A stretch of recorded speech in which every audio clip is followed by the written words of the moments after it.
Hello and welcome to Pub Darts. I'm in Las Vegas. It is WrestleMania week and I can't believe I'm actually about to say this, but I'm joined by Drew McIntyre. Drew, finally, welcome to the show. Finally. It's first thing in the morning and I get a million appearances, but I like you so much that I'm on Juicy Darts finally. What am I, a confidant, friend, business partner? Yep.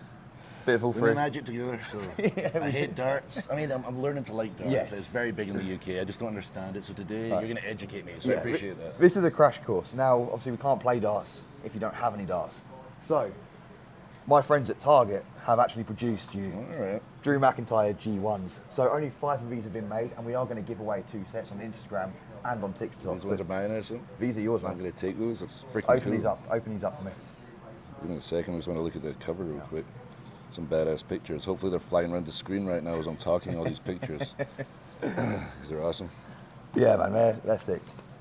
Like, as a darts fan, they're sick. All right. I have to learn how to play darts now. I've got my own personalized. Get out here. Do you mind just showing the camera nice and tight? McIntyre darts. Thank you very much. What's the company? Target. Thank you, Target. I appreciate you. Please wait until my hand's gone. Aim for this. Okay. All right, let's go. Come on. How hard can it be? Very hard. I like it. I like it. They're sort of floaty, boys. Yeah, but I was supposed to hit the one you pointed at. I'm nowhere near it. What is that, the treble 20 that is? Yeah. So I know things. Things and stuff. Yeah, good. I like the delay as well. It's very atmospheric. Yeah, it's very. He clearly has no idea what he's doing. But he's tall, so hopefully it will land at the top. Come on. Okay, yeah, it's rubbish. So because this is a dart show, I do have to ask you a bit about darts. How far does your knowledge go? When the lads used to drink 20 pints and Yeah. play in the pub, Phil the Power, and that big lad he used to play, what's his name? There's Peter Manley, Andy Fordham. Andy Fordham. Yeah. I Rest in remember peace, those Andy two. It Fordham. was the Yeah. big feud back in the day. They were just large as hell. Yeah. Threw some darts, drank 20 pints, were drunk as hell when they were playing. That's my entire knowledge. Yeah. Oh, and that new guy, Luke Litler. Littler. Yeah. I'm aware of him because of you. Yes. Very good And at Stephen darts. Bunting, because of me. Yes, he does the entrance. He gets it. Yeah. Yeah. So, if you don't mind, I'm going to have a few warm-up darts myself. When I send you clips of darts, or when you see them online, what do you make of it? I mean, most of the time I know it makes you happy, even though you spam my texts with freaking darts. But aside that, I've watched a couple. You've told me freaking watch this one or whatever. And Bunton does the entrance. What's his theme music again? Titanium. Yeah, so he comes out. Yeah. You know, he's got the entrance, the crowd. The atmosphere is incredible. That's the biggest thing because obviously in WWE, we're all about the atmosphere. It's very much a participation show with the audience, and darts apparently is that way too. So Yeah. the guys like that get it. The guys in the UFC, I was talking about to recently, like Paddy the Batty and that, and MVP. I was like, all right, they get it. Like you can be very good at it, then you can only go so far. But if you get the presentation, the theatrics, the spectacle of it all, Everything you go is to pro that next wrestling, level. right? Exactly. Everything- Everything is pro wrestling. All right, grab your darts, mate. Come on, let's keep going. Yeah. Hello. Come on. It's the ones, it's the shits. All right, I think that's Is that in? No. Come on! I only did the thing. He said, hit the thing. Second time around, I hit the thing. Yeah, come there on. we go. Look at that. I can figure this thing out first thing in the freaking morning. Yeah, keep going, keep going. Maybe that's the trick. Wake up tired and come in and play some fucking darts in America. Do you Where think... nobody knows about darts. Okay, so it's a good point you mentioned that, 'cause I was just about to ask you this question. How do you think darts becomes bigger here? I don't know, because football is still trying, and it's been trying for years, and it's the biggest sport in the world, and all I've heard for the past 18 years is nobody watches soccer. Yeah. Actually, they do, everybody. Yeah. So for darts, I don't know enough about it, but I see it. I see how entertaining it is, how everybody's so into it, but it's part of our culture in the UK, even if I'm not into it personally. When I grew up, everyone's playing darts, everyone's playing pool. It's just, I don't know, how are we going to get that? In America now, it exists, there's dartboards in the corner, but no one freaking plays them. Yeah, it's true. There's a It's up to you. dartboard.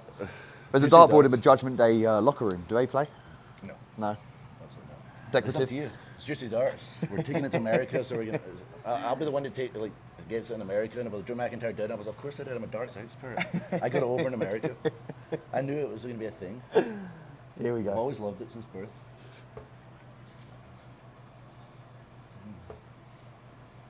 I like the technique. Oh, come on. He's actually quite good, annoyingly, as well. So another one? All right. Is everyone keeping score? Yeah, Is that actually, thing keeping score? no, we're going to play a game now. We'll play a game now. Oh, after I get 2 triples? Yeah, exactly. We'll play a game now. We'll play a game now. Very good. So normally we play 501 in darts, right? But because I'm rubbish and you're equally rubbish, we'll play 301. So 301. So I want to hit the triples. You want to hit the triple 20 now in 301, okay? Because I've done it twice, now I'm not going to be able to. You want to hit this as much as you can, and then you add up your score and type it in.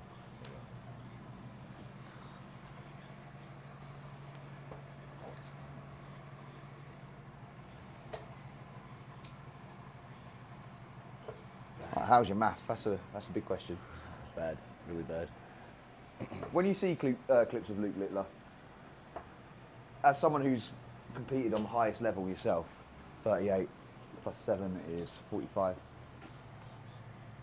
How impressed are you that he can handle that?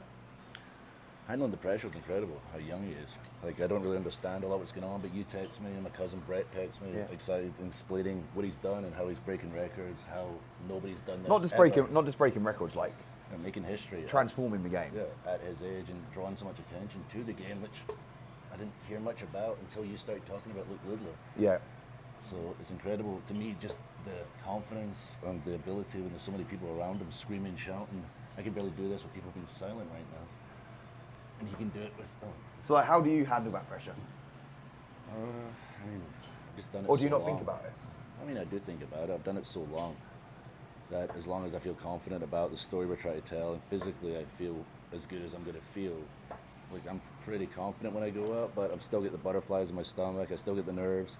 No matter if there's, I mean, WWE, the lowest crowd would be like 5,000, whatever, 80,000 people, 90,000 people at Mania. I get the same butterflies in my stomach, the same thought process, no matter how many people are there, because I want to go out there, steal the show.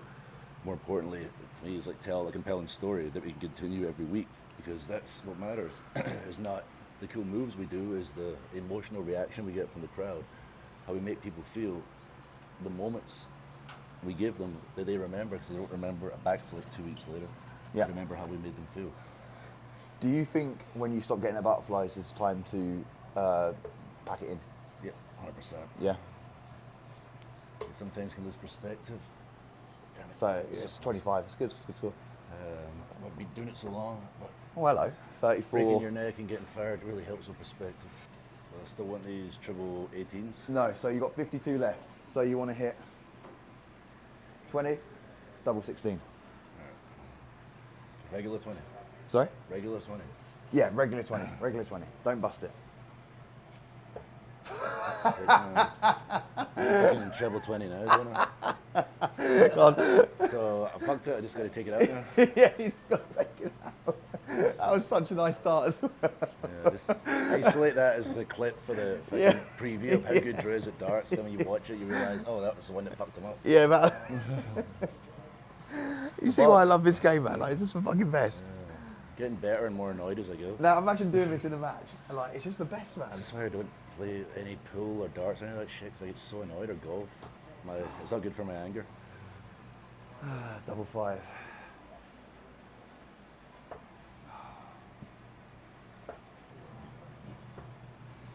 Okay, 19s. Hit the 19. 19. Yeah. Money's get on your knees for that one. Find it first. Okay. And then double 16. If this goes in, man, the absolute limbs. Ooh! It wasn't miles away. It wasn't miles away. Yeah, but it wasn't good enough. Right, come on. Double 15. Right, Matt, little bad boy. Yeah. We can gimmick it if you want. No. I'm going to do it. I'm too competitive.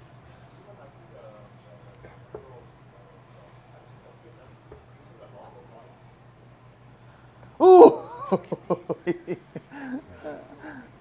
The thing is, I can see you actually like not wanting to lose as well. Of course. Like, This is why I don't do anything except fucking wrestle. When someone tells me who wins, 'cause I'm too competitive, it drives me nuts. come on! Boom! Does that mean you win? Boom! Come on! Yes? Yes. Oh, bollocks, all right. I've never won a game before. Come on! Congratulations, you won today. I will not think about this later, be upset, and make Yeah, you will. Yeah, you will. It's gonna eat you inside. Start practicing every day at home. You got your darts now. Beat Littler just to prove a point to you. You got your darts now. You got no reason not to practice. Yeah, I do have some sexy darts, but I'm literally the only one that's fucking lost. Yeah. Oh, fuck's sake. Could have done this in the afternoon when I got a good night's sleep. First thing in the fucking morning. Look, you're a busy man. It's WrestleMania week. If it weren't now, it was never going to be. So. All right. Should we have a little chat? Get the tables up. Yeah. Let's have a chat. Welcome back to Pub Darts. So, if you want to know Drew's thoughts on WrestleMania, CM Punk, the state of the current product, you are in the wrong place because this is not what we do on Pub Darts. Good. We are going to talk about The Simpsons. We're going to probably talk about comfort films, but more importantly, I'm going to give you your Christmas present. We bigged it up so much. My brother's bigged it up so much. It better not be shit. I was obviously meant to give you this at Christmas. We've not seen each other in a few months. Merry Christmas, Merry WrestleMania. Thank you, brother. Open this up. This is really good. Oh, we'll frame. That's pretty good. That's very good, in fact. Not Lenny. Not Lenny. That's awesome. Thank you, bro. That's pretty cool. Yeah, no, you were right. Yeah, you beat it up and you were right. We'll leave that here so Lenny can be with us during. Yeah. My wife's going to be like, what the hell is that? She doesn't watch The Simpsons enough to know who Lenny is. But Kate's going to be really angry, I think, when she sees this. No, she'll be angry. She'll be confused. No matter what, it's going to be my side of the room. Just Lenny sitting there instead of her. Yeah, I think it's really good. Best character in The Simpsons? Who's not in the family? I want to say Lenny just because I said that. It's not. I think Lenny's up there. That's probably not the answer, but I think Lenny's up there. Yeah. I mean, it's what I want to say right now because I just looked at him. But what do you think? Who do I enjoy? I know who you enjoy. Tell me. Milhouse. Oh yeah, I love Milhouse. Yeah, it's great. Yeah. Everything's coming up Milhouse. Yeah, I'd say Milhouse. When he's in the tunnel. Oh yeah, the fugitive. Yeah. I didn't do it. Yeah. I don't care. Yeah, I love all the freaking characters. But Milhouse is great. Snake as well. It's popping in my head for some reason. Snake, I don't know, man. Yeah. I could do without Snake. I don't know. I like him. He's like 1, obviously 2, 3, 4, 5, 6, 7, 8, 10. Bye. He's obviously very good. I'd say Lenny. These moments, random stuff pops in my head later. I'll be like, clearly this was the answer, but in this moment, that's all that's coming in my head right now. Is Lenny Milhouse. because you said it. Lenny because I looked at that, and Snake for some reason. Lenny Milhouse. Probably Burns. Yeah, Mr. Burns. Yeah, of course. My mate says Krusty all the time.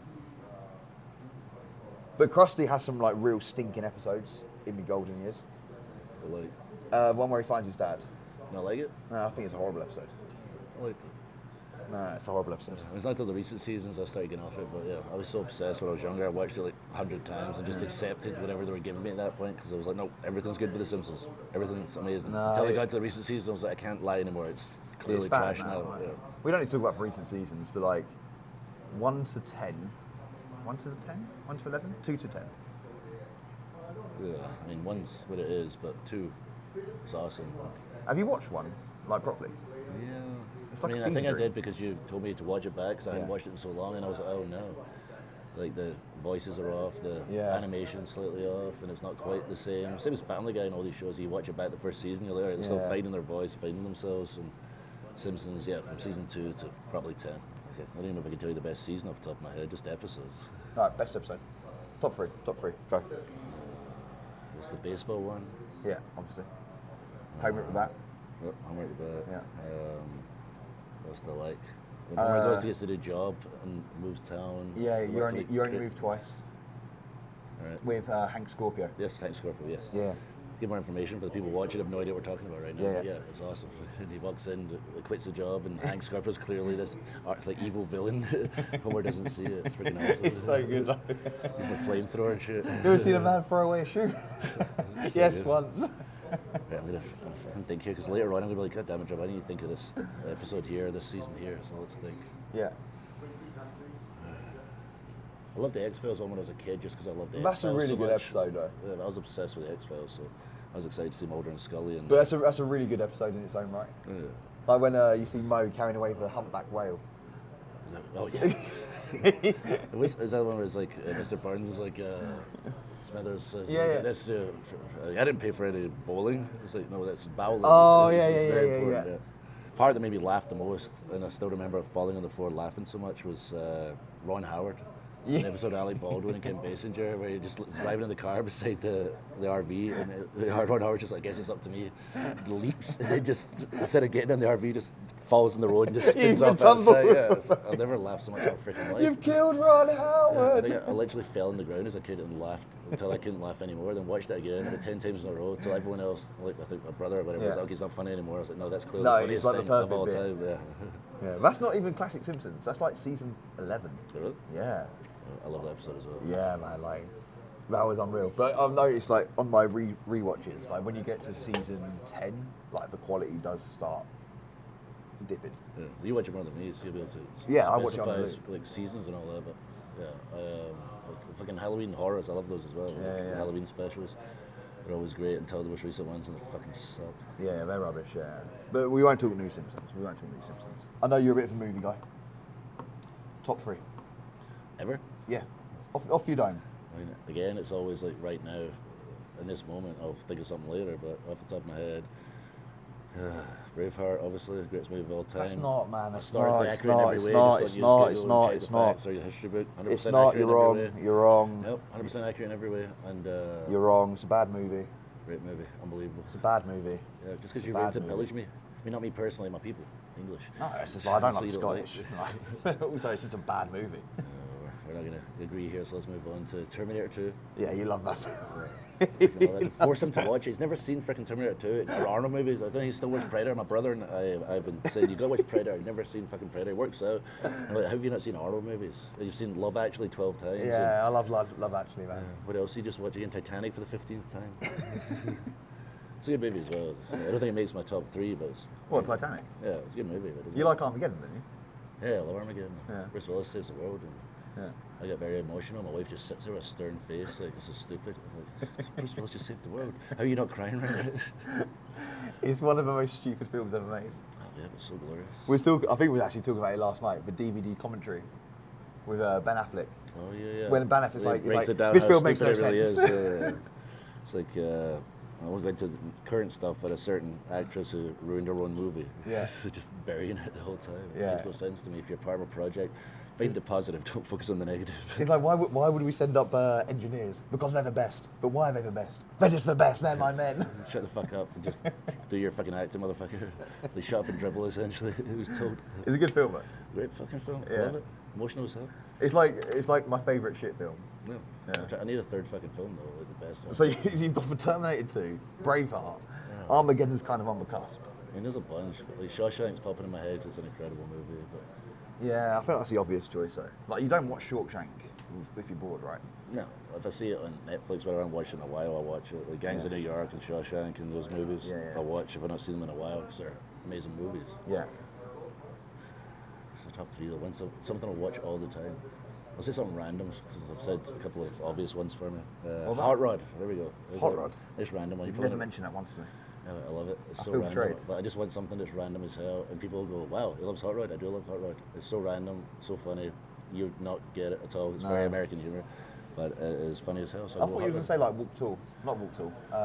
The Dewey Cox one. Yeah. Well, it was on recently. Like every day I turned on the TV, it was freaking on every single day. The past week when I put it on, for a while it was Baywatch, and I loved that. I mean, I didn't love that. My wife's watching, but I turned on the TV and it was the same show all the time for like a week, and then the next week another show takes over or another film takes over. The past week it was Walk Hard every single day. I turned on the TV. So. I tried watching it. I hated it.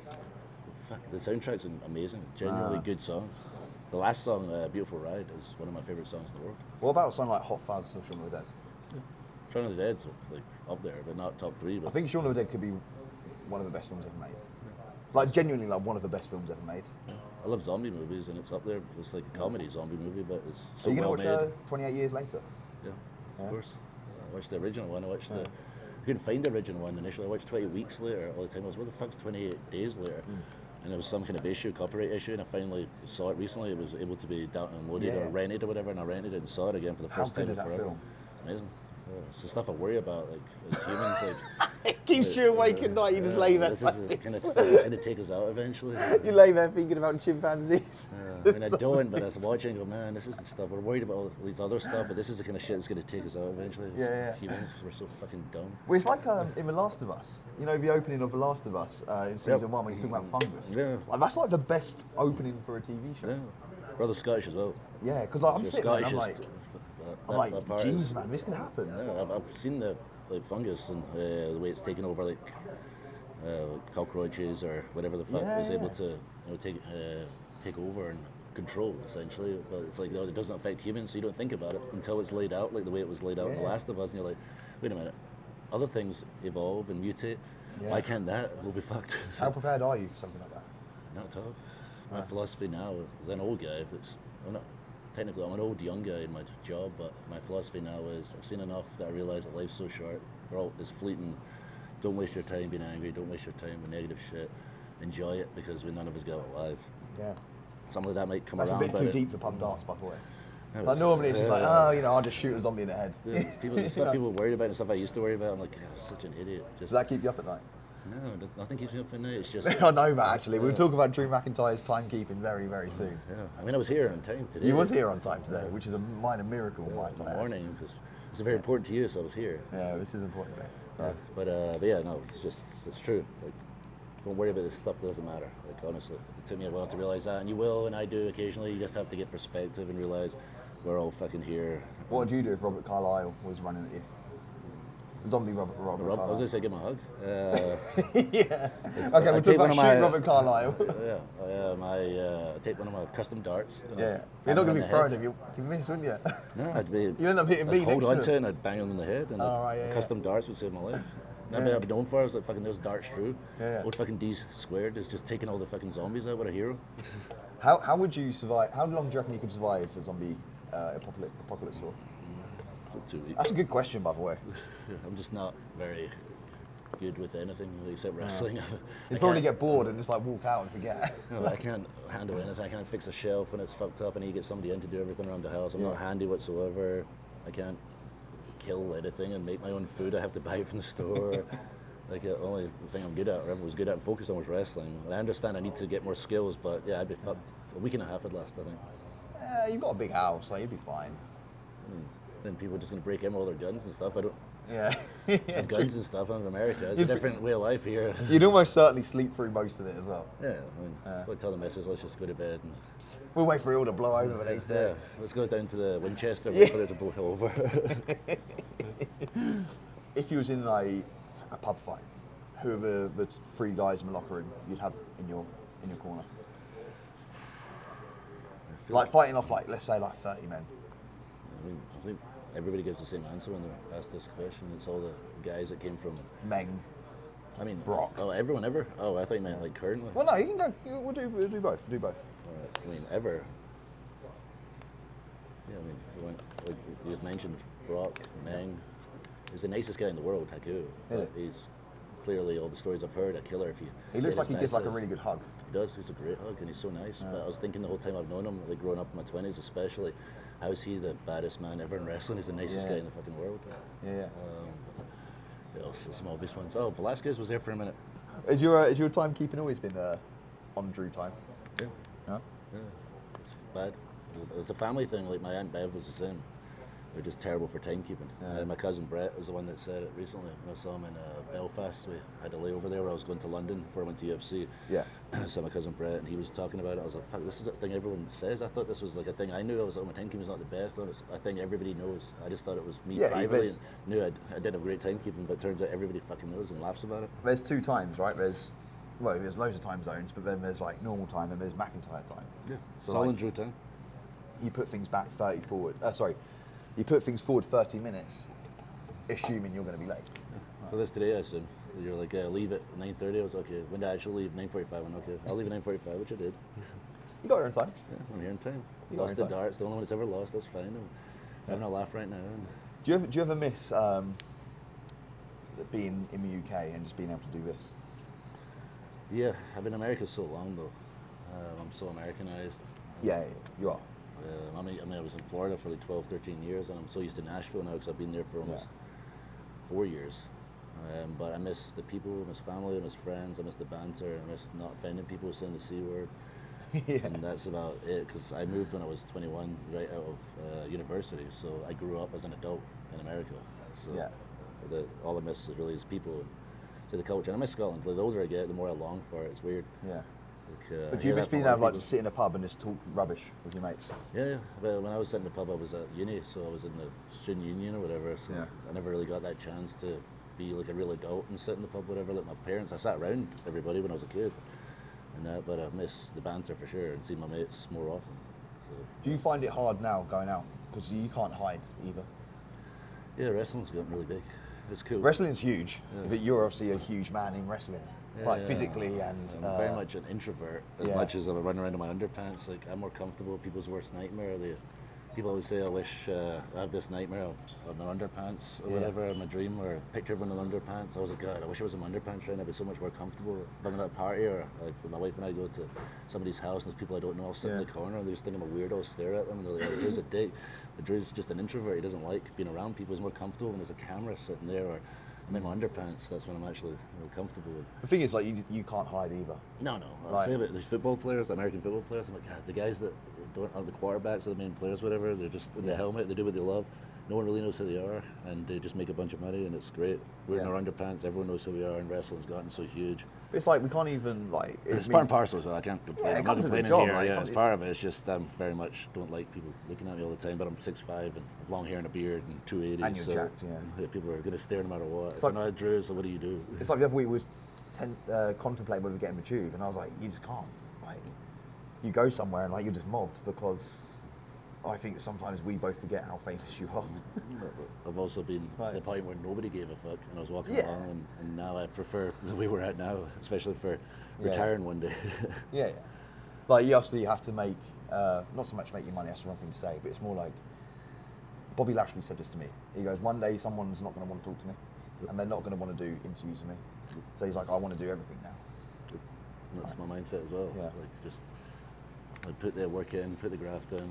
I've obviously did the PSA we just put out there with talking about fans that are overbearing, but the fans that are respectful, they're the best fans in the world, the WWE fans. Yeah. And I love them because I was one of them, and I'm still one of them. It's just reminding myself, or you reminding me, or my brother reminding me, have perspective. Or one of my buddies back home I complained to, and he's like, Drew, I dig ditches, shut the fuck up. You're doing the thing you talked about all the time, and we made fun of you for. You're actually doing it right now, so shut the fuck up. And I go, you're right, sorry. Like, do you ever stop and think, like, when you walk out, and this show is going to go out after WrestleMania, so either you're going to have beaten Priest or you're going to be beat by Priest. But when you go out on that ramp, are you going to take a moment to be like, this is cool? Always do, WrestleMania, every time in the entrance. It's just, we do so many stadium shows now across the world. Like, there's 50, 60, 70,000 people, more at WrestleMania sometimes. I always take a moment now, like, since I got fired and had to reinvent myself. It's the thing, I got fired one time and came back. Since then, I've tried to, take it all in, because I know eventually it will all be past me, and I'll be sitting on the chair on the deck like, oh, well, that's my career, just went by like that. And I can't remember anything, because I can't remember anything from my first run, because I was so tense and nervous all the time. I was just like, okay, I have to do a good job, but I was thinking so much, you could see it in my eyes. I wasn't relaxed, I wasn't composed, I was playing wrestler rather than being a wrestler, and fans couldn't relate to me because I was in my own head, and they could see that just looking in my eyes. Even though they couldn't articulate it, they could see he's not like somebody that can get past this level right now. I can't like relate to that guy right now. When I found that, I found I could relax, and I take those moments. I look around in the matches when the opponent's down, the crowd are cheering. I'll take a moment, look around, take a mental snapshot, and one day when I'm on the porch and I'm looking back at the memories, I'll remember these moments. Old man during his rocking chair. Yeah, I've taken these mental snapshots. His photo of Lenny next to him. Well, Lenny is going to go with me everywhere. I'm taking him on the road, actually. I'll just sit in every hotel room I'm going to be at for the next few years. I'm still wrestling. I'm going to take Lenny on the road with me. I remember texting you just before WrestleMania 39. Excuse me. And I said, take it all in. Like, because that stage was unreal. It was LA. And you come out in white gear. Yeah, it was incredible. The match was probably my favourite match. Yeah, it was amazing, man. Like, just because it was a WrestleMania and I text you after it. I was like, that was just, it was solid. You knew your audience. Wish it wasn't sponsored by Mike's Hard Lemonade, whatever, because it draws my eye away looking at the apron, but we're in a different world now. So, but the match itself, I was so proud of it, and the guys, I love them both. But Sheamus and I come up together, we've known each other forever, and we always talked about having the match at WrestleMania. So we basically had a singles match when Gunther was hanging out the outside. Yeah. It took 3 of us to put that match together. The crowd were so into it. It was at WrestleMania. Everybody had a badass entrance. Yeah. Sheamus and I didn't win. Gunther won. We helped elevate him to get to where he's at right now. But that's not what it's about. It's about having those moments and making the people feel something. I think that's what I was most proud of you. Like that match. Right. So when I felt like as myself talk, afterwards, like Sheamus and I collapsed together because we beat each other up so bad, and we would just lay there and went, oh, we did it, brother. We had the match at Mania, and it was fucking cool, and we felt it, and it was very special. Yeah, I've been lucky enough to be in attendance for a lot of your big moments in the last 4 or 5 years, but I think 39 was when I was like, that was cool. Well, last year was cool from a storyline perspective, like big time, but like for like having a great match and creating some moments and making people feel. But do you see that whole crowd stand up after 15 minutes, mid-match, and just like give you 3 boys like a round of applause? And like Sheamus beat me with the clubs like at one point. But like Titus was on commentary laughing. Like he broke down laughing. He was like, "This is like the best match I've ever seen in my life." Being in there and knowing, because I'm relaxed now, I'm a bit older, I know when it's going well. When he gave me the beats and hit me in the face in the last one, I lay there and he's firing up. I was like, my God, wait till you see the rest of it. Exciting. Because I knew where we were going. Yeah, man. So it's a good feeling when you got them at that point and they're so excited. And you're like, man, we got like 50 minutes left and I know what we're going to do later. They're going to lose their fucking minds. That's the thing, man. Like, again, I don't want to talk wrestling, but that's just like, I think that's the best match I've seen live. Out of all the indie stuff, all the WrestleManias I've been to. Actually, Brock and Goldberg was great.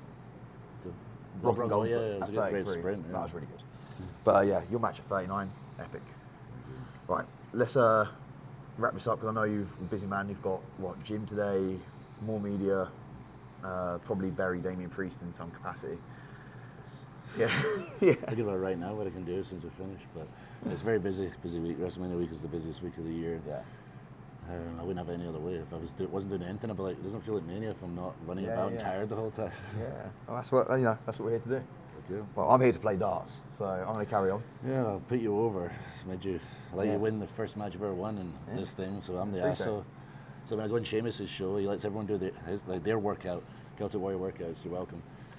And they do their workout, he does their workout. When I go on, he makes me do fucking boxing, his stuff, 15 3-minute rounds I've never done in my life, so he looks good. I'm like, why am I the asshole at every show? You go in there, he fucks me up, I put you over in your darts thing. I'm such a good friend, that's the kind of guy I am. I'm just not a good friend. Yeah. Good old Drew, the bad guy, apparently.